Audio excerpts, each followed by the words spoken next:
Hello everyone. So today I am making a video that has a sensitive topic. I had a miscarriage a few years ago, so I wanted to share my story. I know that when I was going through that, I found these videos helpful because I got to relate to someone and I felt very alone. So that is why I am sharing my story today. Alex and I found out we were pregnant when I was about 4 weeks along. Baby Alex was like 10 months old at the time, and we wanted to start trying for another baby like pretty soon after. We wanted them to be close, and so I think we tried for like 3 months maybe. I remember not counting dates. I remember not thinking about it really. It was a Sunday morning when I decided to check, so we were all dressed up for church. We had our little baby Alex. We were like literally just about to leave, like go out of the door, and I was like, hold on, let me check. And so I went and checked, and the 2 lines appeared right away, like instantly. They were very dark, very there, and I was like, whoa, look. So Alex came on over, and I'll insert a picture of our reaction, but we were both so excited and so happy that we're having another baby. Just a disclaimer, this is a miscarriage story. There is a lot of stuff involved in a miscarriage, including blood and the whole birthing process. If you don't like that type of stuff, I would advise you to stop watching here because, I will be talking about stuff that happened in a miscarriage. So, I started gushing blood at 6 weeks pregnant. This happened on a Thursday, and it was about 15 minutes of non-stop dark red blood. Very little cramps and no blood clots. After that 15 minutes, it continued for a few days, but only when wiping. So I obviously called my midwives, and they told me to come in to get my blood drawn and see where my HCG levels are at. So I went into the office on Friday, and my HCG levels were at a 6,000. And then I went in again on Monday, and they were at 9,000. So I was excited. They sent me home. I thought everything was fine. Later that afternoon, I got a call from the office, and they said that they weren't completely happy with my results. They were rising, but they weren't doubling every 2 days. They weren't confident that everything was going well because it hasn't doubled in 3 days. So at 6 weeks and 6 days, I am back at the LabCorp again, and they're taking my blood for the 3rd time, and my results were 13,000. So they weren't happy with the results. They were rising, but not doubling every 2 days. So they had me go to my midwife's office at 7 weeks to take an ultrasound and kind of figure out what we're gonna do from there, thinking that it's an ectopic pregnancy, which is where the baby is planted outside of the uterus. So I was really nervous going into the ultrasound. I didn't know exactly what was going on. And I had my ultrasound. I was supposed to be 7 weeks, and the ultrasound showed that my baby was 6 weeks and 2 days and had a heartbeat of 121, and everything was perfect. I was so excited to see my baby and to listen to the heartbeat and to see all that flicker. Just like for it to be measuring a little bit smaller, but like that's not too bad. You know, they always get the dates off. Like, yeah, it's gonna be okay.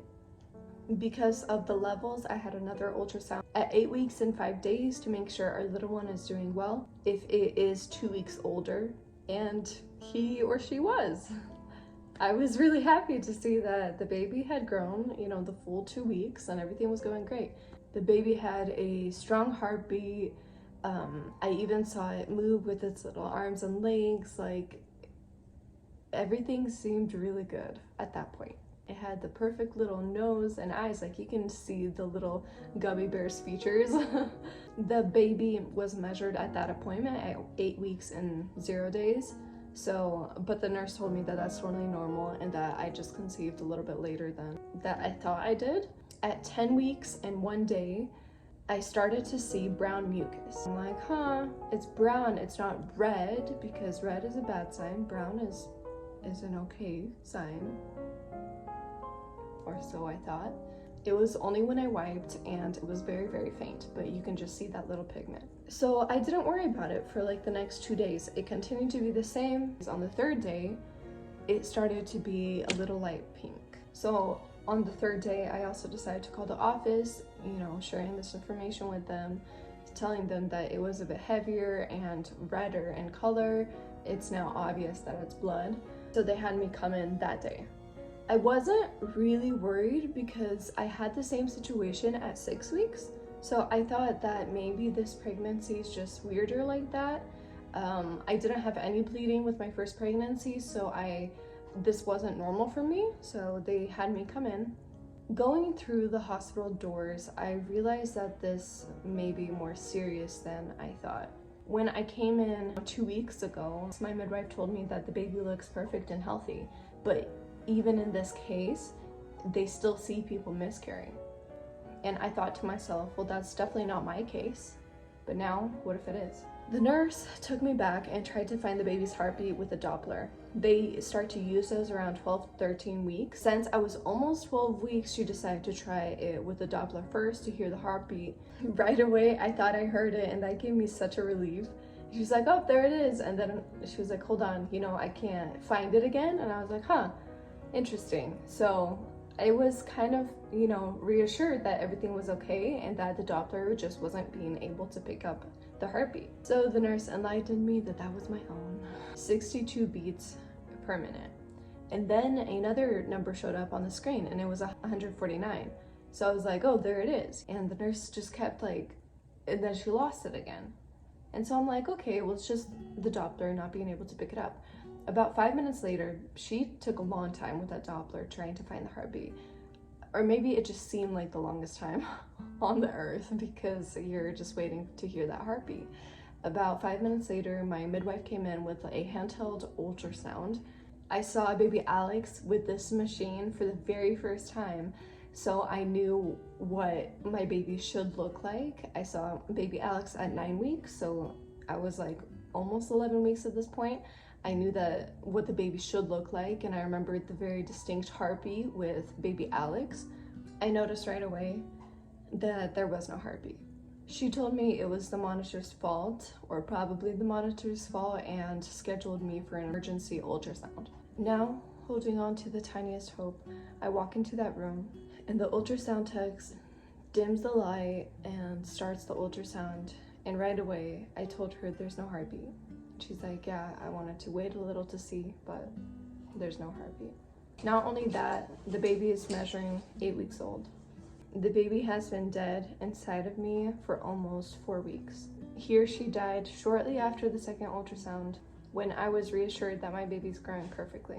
Covered with tears and grief, I was led to another room by my midwife. She explained to me 2 options: to surgically remove the flesh or to wait for it to happen naturally. Or to take a pill to make it go faster. But since the process of the miscarriage has already begun, I decided to wait for it to happen naturally. So at this point, I was living with my in-laws. I have a 1-year-old or around that age. And it was really hard for me. Our room was right here and their room was right here. And the bathroom was right here. His sister and her husband also lived there downstairs. The next day, they also had the grandkids over from my sister-in-law. So there was this whole house of people.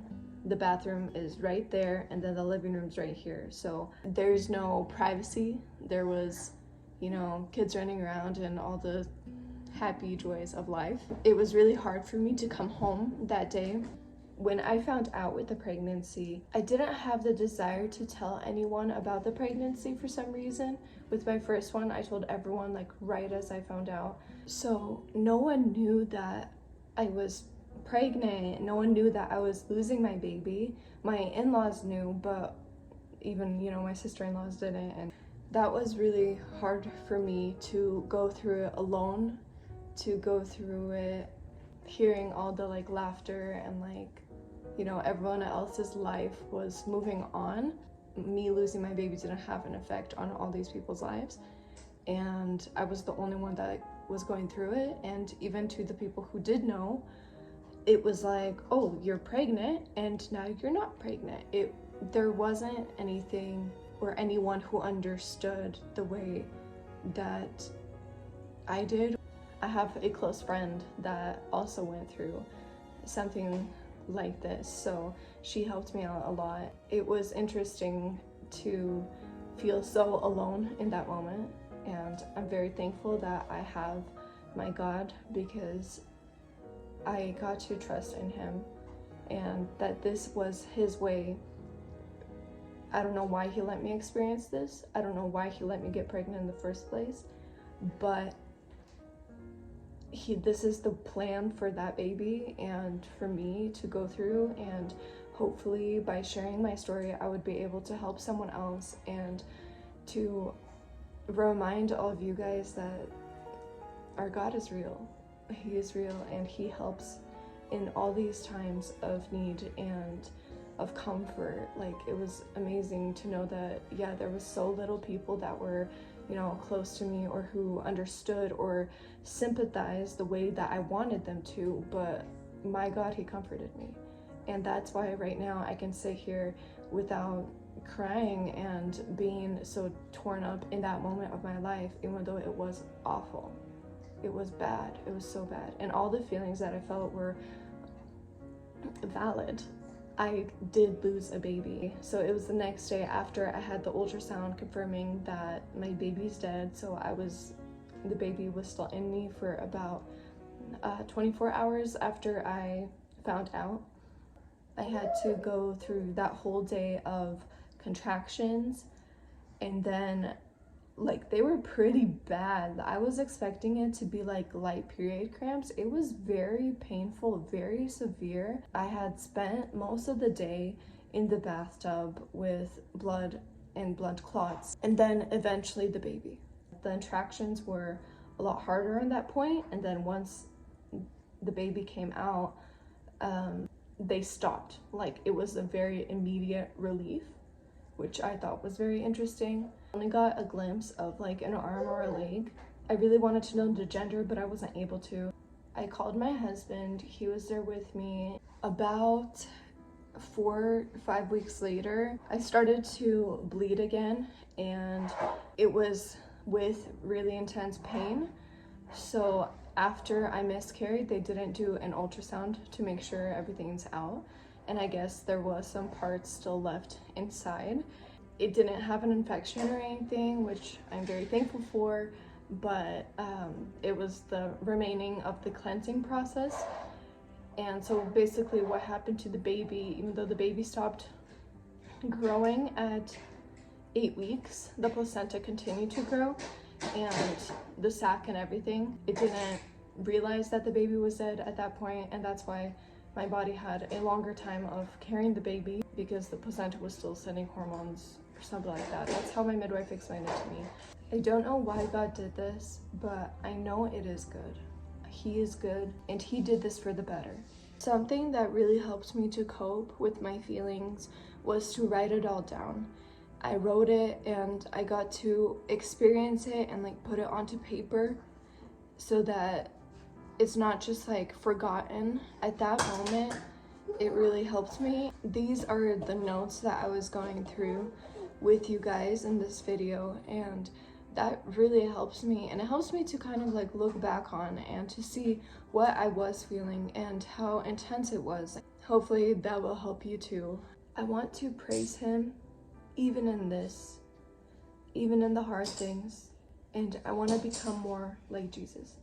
I thank my God for not leaving me in this and giving me the strength to go through it. I pray that he will use me to help other people who are going through a similar situation, that I would be able to encourage you in some way and lead you to God. I prayed that he would help me to cope with the loss of my second baby, and he did. He did. My next birth and pregnancy and postpartum period were really hard due to my miscarriage. I will be sharing more of Jonathan's story later, his birth story and all that. So physically, the healing process wasn't as bad, but the birth itself was more painful than I anticipated. The emotional side of it, obviously, is hard, and it's hard when no one else knew. I thought that that would be better. I thought that I would be able to keep this a secret from people in case I miscarry. But at the same time, I think that it is good to have a community, to have a church that would be able to help you through this, and instead of you having to go through it alone. I'm praying for all you mamas out there who are going through a similar situation. My heart goes out to you. May God bless you. You're not alone. He is there, and he did this for a very specific reason that he has planned out for your life and for my life. Bye.